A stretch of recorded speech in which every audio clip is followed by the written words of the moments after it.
ഒരു വൈകുന്നേരം നിങ്ങളുടെ പ്രിയപ്പെട്ടവരോടൊപ്പം പോയിരിക്കാൻ പറ്റുന്ന ഒരു ലൊക്കേഷൻ ഞാൻ പറഞ്ഞു തരട്ടെ. ഇതാണ് കടലുണ്ടി പാലം. പ്രത്യേകിച്ച് ഈ നോമ്പ് കാലത്ത് നോമ്പ് തുറക്കാൻ പോയിരിക്കാൻ പറ്റിയൊരു സ്ഥലമാണിത്. മറ്റ് ബീച്ചുകളൊക്കെ അപേക്ഷിച്ച് നല്ല തിരക്കുറവാണ്. മാത്രമല്ല നല്ല തണുത്ത കാറ്റും. ഈ കല്ലിലൊക്കെ ഇങ്ങനെ വന്നിരിക്കാൻ തന്നെ എന്താ രസം എന്നറിയോ. കടലിലേക്ക് അങ്ങനെ ഇറങ്ങാൻ പറ്റില്ലെങ്കിലും എന്താ ഇവിടെ നിന്നിട്ട് മാക്സിമം നമുക്ക് ഈ കടലിനെ എൻജോയ് ചെയ്യാൻ പറ്റും.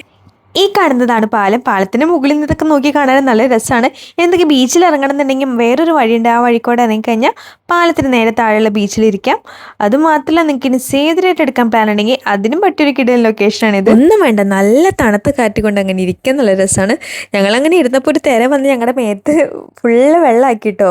അപ്പോൾ അതൊക്കെ ശ്രദ്ധിക്കണം. അതിനുശേഷം ഞങ്ങൾ നേരെ അവിടെ നിന്ന് ഇറങ്ങി തൊട്ടടുത്തുള്ള കടയിൽ നിന്ന് ഒരു പ്ലേറ്റ് കാടമുട്ടയും നല്ല കാന്താരിയിട്ട പുഴുങ്ങിയ മുട്ടയും ഒരു ചായയൊക്കെ കുടിച്ച് നേരെ വീട്ടിലേക്ക് പോവാണ്. അപ്പോൾ നമ്മുടെ മലപ്പുറം കോഴിക്കോട് സൈഡിലുള്ളവരൊക്കെ ഈ ഒരു ലൊക്കേഷൻ പോയിട്ടുണ്ടാവും. ഇനി നിങ്ങൾ പോയിട്ടില്ലെങ്കിൽ നിങ്ങളുടെ പോവാത്ത ഫ്രണ്ട്സിനും ഷെയർ ചെയ്തിട്ട് അവരെയും കൂട്ടി അങ്ങ് പോവുക. അപ്പോൾ വീഡിയോ ഇഷ്ടമാണെന്ന് വിചാരിക്കുന്നു. അപ്പോൾ bye, thank you for watching.